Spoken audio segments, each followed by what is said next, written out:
जिस प्रकार कश्मीर का संबंध भारत से है, उसी प्रकार पोलैंड का संबंध इनमें से किससे है? ठीक है, तो जो कश्मीर है वो भारत का हिस्सा है।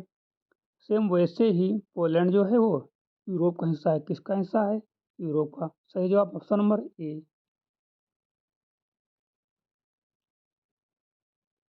जो पैटर्न 27 और 64 के साथ लग रहा है, वही पैटर्न आपको 125 और इन ऑप्शन में से देखना है, ठीक है? तो इसमें हम सबसे पहले देखेंगे 27 क्या लिखा हुआ है।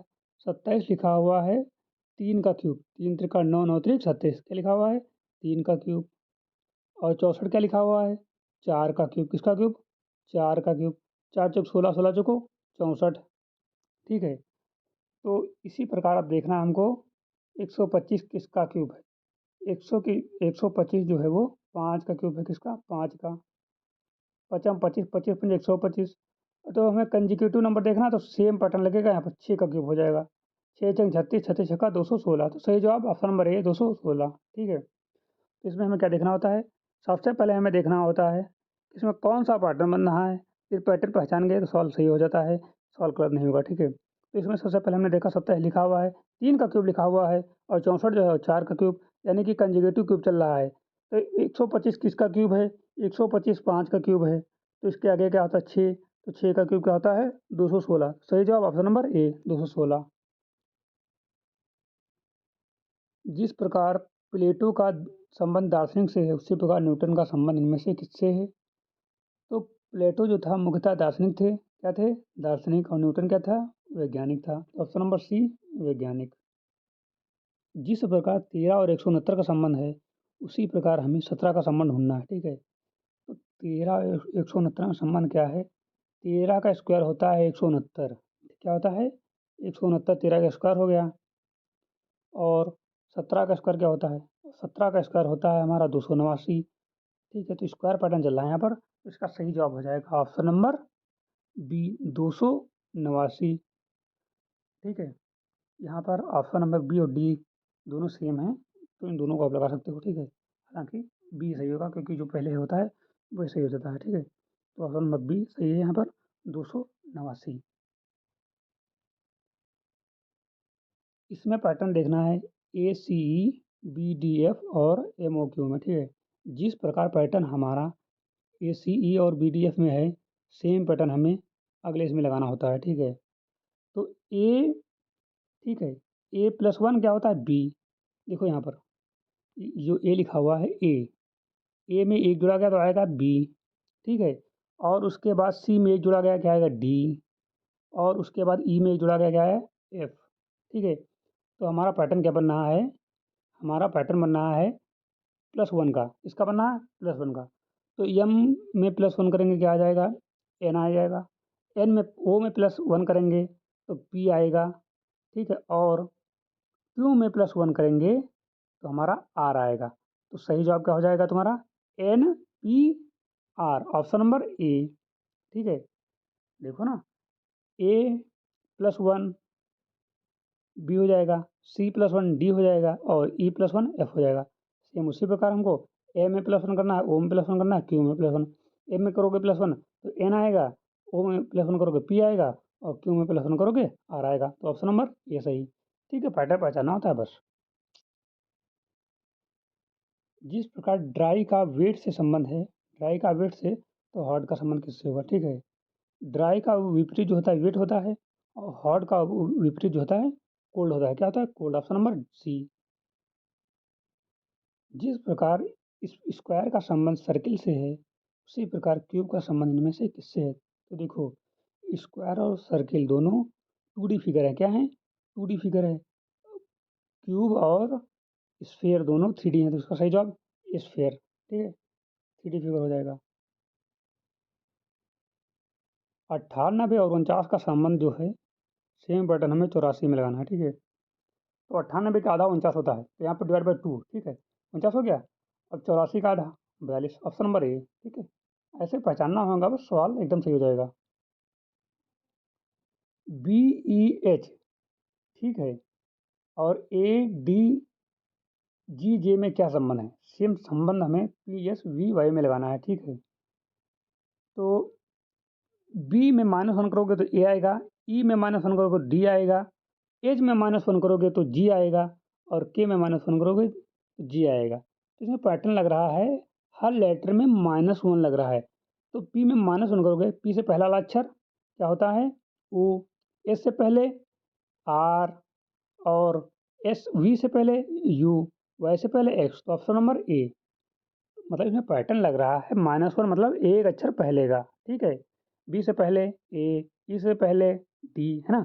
वही लग रहा है पैटर्न। तो पैटर्न पहचान गए हम? सही हो गया, ठीक है। अगला, जेड का संबंध ए से और वाई का संबंध।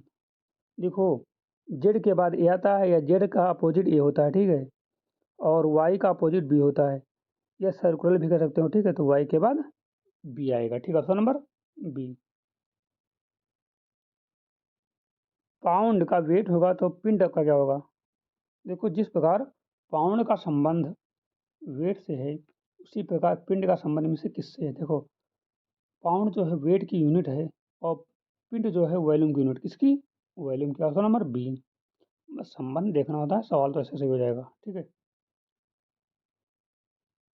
यहाँ पर देखना है 6 और 36 में संबंध, उसके बाद 8 का उसी संबंध, सेम पैटर्न लगाना, ठीक है। तो यहाँ पर 6 का स्क्वायर लिखा है 36, किसका square?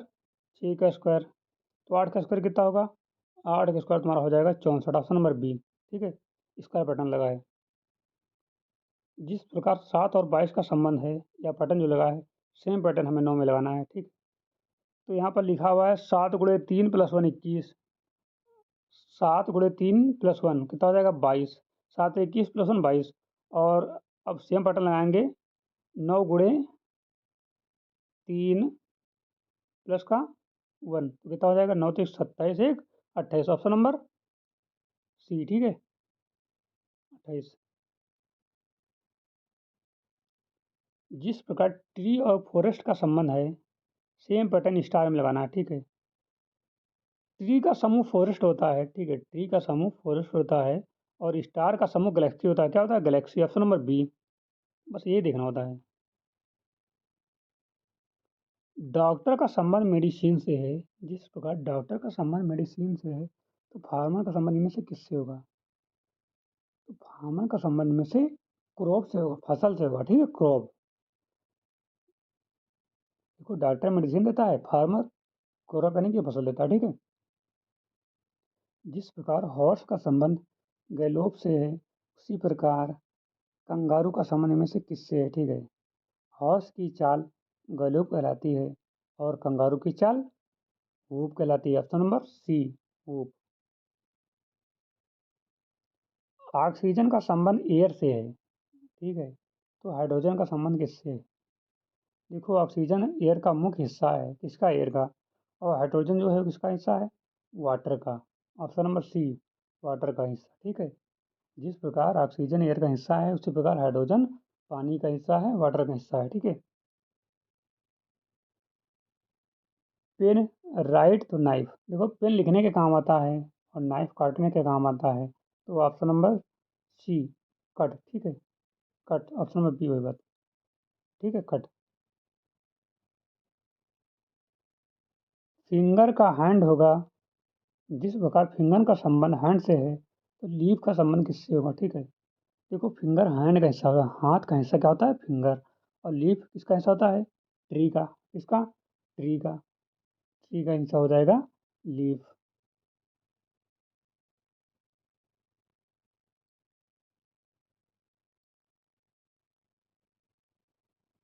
Eye vision, eye vision देता है तो ईयर क्या देगा? देखो, आई विजन देता है तो ईयर इनमें से हियरिंग। हियरिंग मतलब सुनना, ठीक है, हियरिंग देता है। Option number B. आई जो है विजन देता है, ईयर हियरिंग देता है। ऑप्शन नंबर बी सही, ठीक है। इसी के साथ इस क्लास को हम विराम देते हैं। यदि आपको यह क्लास अच्छी लगी हो तो लाइक करना, और आप मेरे चैनल पर नए हैं तो चैनल को सब्सक्राइब करो।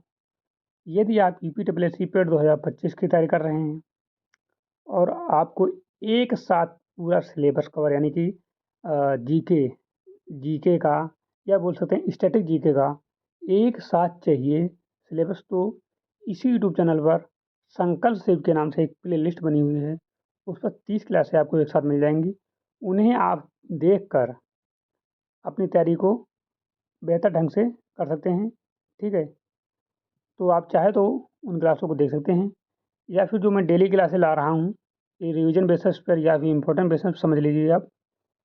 ये एग्ज़ाम में बहुत ही महत्वपूर्ण भूमिका आपको निभाएँगी। यदि आप इन क्लासों को पूरी देखते हो तो आपका अच्छा रिज़ल्ट या बेहतर रिज़ल्ट आने की संभावना पूरी रहेगी। क्योंकि स्मार्ट स्टडी का पर्पस है सभी बच्चों को अच्छा नॉलेज देना, एग्ज़ाम में अच्छे नंबर दिलाना, ठीक है? तो हमारा यही पर्पस रहता है कि हम अच्छा कंटेंट लाएँ, टाइम कम लगे क्योंकि टाइम बहुत महत्वपूर्ण होता है और बच्चों को ज़्यादा क्वेश्चन मिल सकें।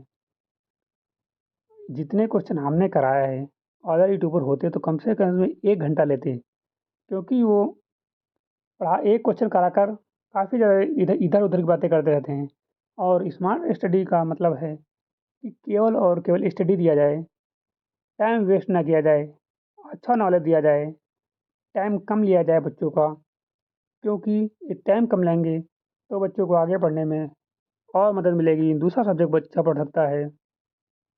इसलिए हम लोग छोटी-छोटी 10-10 मिनट की, 15-15 मिनट की क्लास लेते हैं और ये क्लासें यदि ली जाएँ एक्चुअल में तो आधा घंटा से 1 घंटा लगेगा। लेकिन हम लोग केवल और केवल एजुकेशन देने के पर्पज़ से सुपर फ़ास्ट मोड में पढ़ाने की कोशिश करते हैं, ताकि हमारे बच्चे ज़्यादा से ज़्यादा नॉलेज ले सकें, ठीक है? मिलते हैं एक नई क्लास के साथ, तब तक के लिए जय हिंद।